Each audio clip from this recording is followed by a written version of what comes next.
Hi everyone, कैसे हैं आप सब। उम्मीद करती हूँ आप सभी बहुत ही अच्छे होंगे। तो ये देखिए मॉर्निंग का टाइम हो रहा है, 6 बज रहा है और एकदम अभी भी अंधेरा ही है। और ये जो व्लॉग है ये दिवाली के एक दिन पहले का व्लॉग है। तो काफ़ी लेट हो गया था ये व्लॉग डालने के लिए, लेकिन मैं सोची कि फिर भी चलो व्लॉग तो मैं बनाई हूँ तो डाल ही देती हूँ। तो सुबह सुबह उठने के बाद सबसे पहले मैं किचन में आ जाती हूँ और देखती हूँ कोई भी चीज़ इधर उधर बिखरा है तो उससे अपने प्लेस में रख देती हूँ। और साथ ही साथ जो गैस स्टोव है उसे भी अच्छे से क्लीन कर लेती हूँ। मैं तो रात को क्लीन करके ही सोती हूँ, लेकिन फिर भी मॉर्निंग में एक टाइम हमें फिर से क्लीन कर लेना चाहिए। उसके बाद ये हमें कुछ बनाना चाहिए। तो मैं अगर देखती हूँ कि स्टैंड वगैरह भी अगर बहुत ही ज़्यादा गंदा हो रखा होता है तो उससे भी मैं हटा करके अच्छे से क्लीन कर लेती हूँ। तो देखिए मेरा जो गैस स्टोव है अच्छे से क्लीन हो गया है। और अभी आप बाहर का वेदर आप देख ही सकते हैं, अब बिल्कुल ठंडा आ चुका है। अब तो स्वेटर सारे निकालने होंगे, धूप लगाने होंगे स्वेटर्स में। तो आशवी देखिए अभी सो रही है तो मुझे एकदम टेंशन नहीं है और मैं अभी फ्री होकर के सारे काम निपटा लूँगी। तो यहाँ पे देखिए अभी मैं चाय की तैयारी कर रही हूँ क्योंकि अब हस्बैंड का ऑफ़िस का टाइम हो गया है। तो सुबह उठने के बाद चाय हमारा बहुत ही कंपलसरी होता है और मैं गर्म पानी भी पीती हूँ, लेकिन मेरे हस्बैंड को बिल्कुल पसंद नहीं है तो कभी कभी मैं स्किप कर देती हूँ। उन्हें गर्म पानी अच्छा ही नहीं लगता है। मैं कितना भी बोलती हूँ कि पी लेने तो भी वो नहीं पीते हैं। तो फिर उनके चक्कर में कभी कभी मैं भी ठंडा ही पानी पी लेती हूँ। तो अभी हस्बैंड जा रहे हैं ऑफिस के लिए तो हमेशा मैं प्रणाम करती हूँ, तभी उनको जाने देती हूँ। और मैं सोची कि चलो हस्बैंड को थोड़ा नीचे तक ड्रॉप कर देती हूँ क्योंकि आशवी भी सो रही है। और चारों तरफ मैंने पिलो भी रख दिया है ताकि आशवी मतलब गिरे ना। और बाहर का व्यू भी आप देख सकते हैं, कितना अच्छा लगता है सुबह सुबह ग्रीनरीज को देखते हुए। और फ्रेश एयर भी आती है, बॉडी में लगती है तो बहुत अच्छा लगता है। तो हम गृहिणी को कुछ नियम भी है वो ज़रूर फॉलो करना चाहिए। तो मॉर्निंग के टाइम मैं अपने गेट पे ना पानी के छींटे वगैरह ज़रूर देती हूँ। जब झाड़ू पोछा सब कुछ हो जाता है उसके बाद सूर्य देव को मैं जल चढ़ाती हूँ यहाँ पे देखिए। और सूर्य देव को जल देने के बाद फिर घर का जो भी पूजा होता है अच्छे मन से सच्चे मन से फिर मैं करती हूँ। और पूजा करने के बाद आपको पता ही है कितना मन को सुकून मिलता है। तो मैं ना रात को दही जमाई थी और यहाँ देखिए मेरा ना दही जमा ही नहीं। मैं बहुत ज़्यादा टेंशन में आ गई कि यार इतना सारा दूध का मैं दही जमाई थी, अब क्या करूँ। तो फिर मैं अपने मदर इन लॉ को कॉल की, तो माँ को कॉल करने के बाद माँ ने एक सोल्यूशन बताया। फिर मैं सोची कि चलो वही सोल्यूशन हम यूज़ करते हैं, अपनाते हैं। और वो सॉल्यूशन मतलब क्या हुआ उसका रिज़ल्ट मैं वीडियो के एंड में आपको बताऊंगी। तब तक मेरे चैनल पे आप बने रहिए।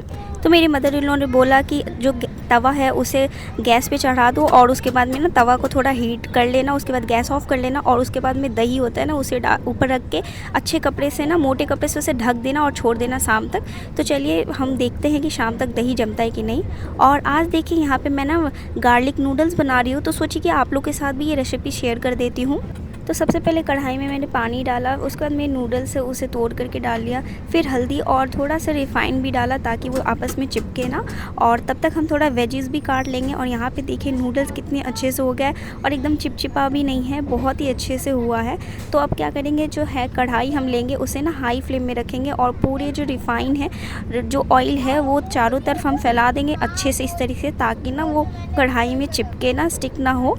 और इस तरीके से आप नूडल्स बनाएंगे ना आपको बहुत टेस्टी लगेगा। सच में एक बार ट्राई ज़रूर करेगा। तो हम सबसे पहले ऑयल रखेंगे, उसमें ना गार्लिक होता है ना, गार्लिक को बहुत ही फाइन से कट कर लेंगे। उसके बाद में हम थोड़ी सी हरी मिर्च डालेंगे, फिर प्याज डालेंगे एंड उसके बाद में हम थोड़ा सा टमाटर भी डालेंगे। उसके बाद में हम अच्छे से सौटे कर लेंगे और बहुत ही अच्छा लगता है। अगर आपके पास और भी बहुत सारा वेजीज़ है तो आप डाल सकते हैं। एक्चुअली क्या है कि मेरे हस्बैंड को ना ज़्यादा वेजिटेबल डाल के पसंद नहीं है, इसीलिए मैं अवॉइड की हूँ। लेकिन अगर आपके पास है तो आप लोग ज़रूर डालिएगा, बहुत टेस्टी लगता है।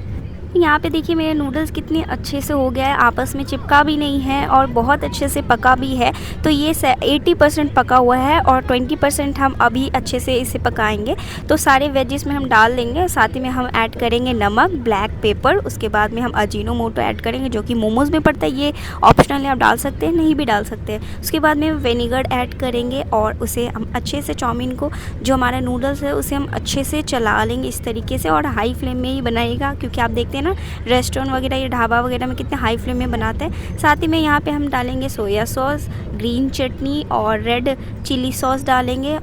उसके बाद में मैं ऑरिगेनो भी डालती हूँ, तो ये भी ऑप्शनल है, अगर आप चाहें तो डाल सकते हैं, नहीं है तो मत डालिए।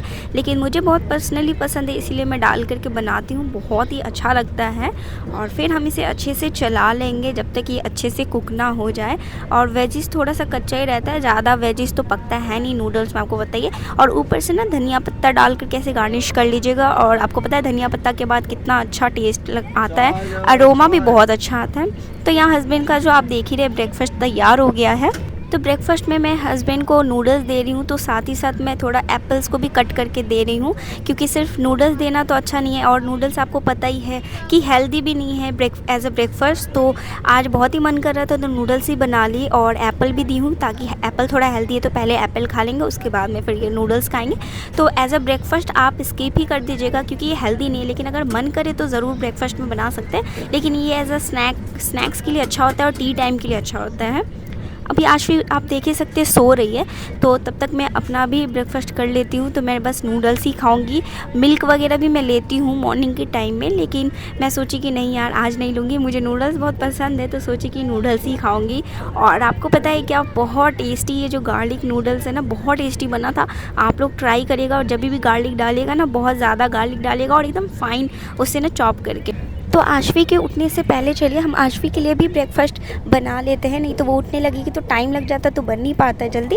तो यहाँ पे मैं दलिया ली हूँ और इसमें हल्दी और थोड़ा सा ब्लैक पेपर और थोड़ा सा नमक भी डाली हूँ, और इसे हम अच्छे से चला लेंगे। तो अभी आशवी 1 ईयर की हो गई है, तो अब मैं उसे नमक मतलब दे रही हूँ। तो चलिए अभी मैं लो फ्लेम करके उसे ढक दी हूँ, तब तक वो पकेगा। तो यहाँ पे मेरा जो लॉन्ड्री वाला काम है ये भी कर लेती हूँ, तब तक अच्छे से मतलब कपड़े वगैरह धुल भी जाएंगे, क्योंकि अभी ना वेदर बहुत ही ख़राब चल रहा है, तो कपड़ा वगैरह सुखाने में ना थोड़ा दिक्कत होता है। तो मॉर्निंग के टाइम में बहुत ही अच्छा धूप होता है, एकदम जो गर्मी होती है ना पीक पे होती है, तो ना कपड़े वगैरह अच्छे से सूख जाते हैं। और ये जो आप साड़ी वगैरह में सूट देख रहे हैं ना, मैंने रात को ही धो करके रखा था। तो अभी मैं किचन में आ गई हूँ, और कुछ रिफिलिंग का भी काम था तो मैं वो भी कर लूँगी साथ ही साथ। तो इस तरीके से बादाम था, और जो छोहरा होता है ना वो डेट्स, तो ये भी था, तो ना ऐसे प्लास्टिक में पड़ा हुआ था, तो इसे मैं कंटेनर में डाल के रख लूँगी। और साथ ही साथ आप यहाँ पे देख ही सकते हैं दलिया भी कितने अच्छे से हो गया है, पक गया है। तो लो फ्लेम में ही मैं बनाई हूँ और झटपट से बन भी गया, ज़्यादा टाइम नहीं लगा है। तो अब मैं आशवी को उठाने के लिए जाऊंगी, क्योंकि आशवी का ब्रेकफास्ट तैयार हो गया। और जैसे मैं आशवी को उठाने के लिए आ ही रही थी तो आशवी खुद ही उठ गई थी, तो मुझे ऐसे उठाना भी नहीं पड़ा। तो अभी जो भी रूम के कर्टन्स वगैरह है थोड़ा सा साइड कर लेती हूँ, क्योंकि सनरेज डायरेक्ट आती है ना बेड पे, तो ऐसे आशवी के ऊपर भी आएगी सनरेज, तो अच्छा रहेगा इसीलिए। तो अभी थोड़ा देर ना मैं आशवी के साथ इंजॉय करती, खेलती हूँ, मस्ती करती हूँ, प्यार करती हूँ, क्योंकि हमें अपने बच्चे को भी टाइम देना होता है। जैसे हम अपने घर में अपने कामों को टाइम देते हैं, जैसे हम रिस्पॉन्सिबिलिटीज़ लेते हैं, वैसे बच्चा भी तो हमारा रिस्पॉन्सिबिलिटी है, उन्हें भी हमें अच्छे से केयर करना होता है, उनके साथ थोड़ा इन्जॉय भी करना होता है, ताकि वो भी बहुत सारा एक्टिविटीज़ अचीव कर पाए और वो बहुत सारा मतलब चीज़ देखे और सीखे और इन्जॉय करे। तो अभी मैं बहुत देर तक आशवी को टाइम दी, आशवी के साथ एंजॉय करी। तो अब चलते हैं थोड़ा सा धूप में, क्योंकि थोड़ा होता है ना कि धूप लगाना भी अच्छा होता है बच्चे के भी शरीर के लिए, थोड़ा एनर्जी फील होता है और नींद भी झटपट भाग जाता है। तो यहाँ पे मैं आशवी को छत पे लेकर आई हूँ, और आप देख ही सकते कितना ज़्यादा धूप उगा है। और इस तरीके से छत में भी थोड़ा सा एंजॉय करती हूँ। और आशवी को मैं नीचे रख दी टेरेस पे, तो आशवी देखिए बस उसको भागना है और इधर से उधर सारा सामान गिराना ही है। तो काफ़ी टाइम हो गया, तो मैं सोची कि अब चलो आशवी को तेल वगैरह हम लगा देते हैं, ऑयल मसाज कर लेते हैं, उसके बाद मतलब हमारे बच्चे फिर एक्टिव फील करेंगे और एनर्जेटिक भी फील करेंगे, तो फिर वो आराम से मस्ती करेंगे, एंजॉय करेंगे। तो आप देख ही सकते इस तरीके से मैं आशवी को ऑयल मसाज कर दी हूँ। और यहाँ पे देखिए आशवी बहुत ज़्यादा खुश है। और आशवी को ना ये पाउडर ब्रश से बहुत ज़्यादा प्यार है। जब भी मैं आशवी को इस पाउडर ब्रश से पाउडर लगाती हूँ ना, ये मेरे हाथों से ना छीनने लगती है और ख़ुद लगाने का कोशिश करती है, तो बहुत ज़्यादा हंसी भी आता है। और यहाँ देखिए आशवी का कारनामा, मैं जैसे इसे हॉल रूम में रखी तो आशवी क्या कि सारा जो कैरम बोर्ड का जो भी गोटी वगैरह था ना, इसे इस तरीके से सारा गिरा दिया, मुझे समेटना पड़ा वापस से। बहुत ज़्यादा काम अब लगाती आशवी मेरा, मतलब पहले जो जितना काम करती थी उससे अब डबल काम करना पड़ता है आशवी के चक्कर में।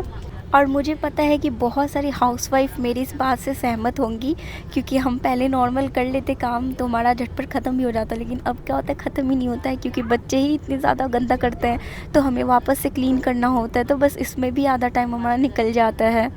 तो अभी आशवी थोड़ा-सा टीवी देख रही है, तो मैं सोची कि बेडिंग वगैरह कर लेती हूँ, क्योंकि क्या होता है कि बेड ना बिखरा हुआ रहता है ना, तो ऐसा लगता है कि घर साफ़ ही नहीं हुआ है, घर एकदम गंदा है, तो मन में भी रिलैक्स नहीं होता है, शांति नहीं मिलता है। तो जब तक हम बेड ठीक ना कर लें ना, तो हमें लगता ही नहीं कि हमारा काम भी हुआ है, और बेड ठीक कर लेते तो हमारा ऐसा लगता है 50% काम निपट गया है।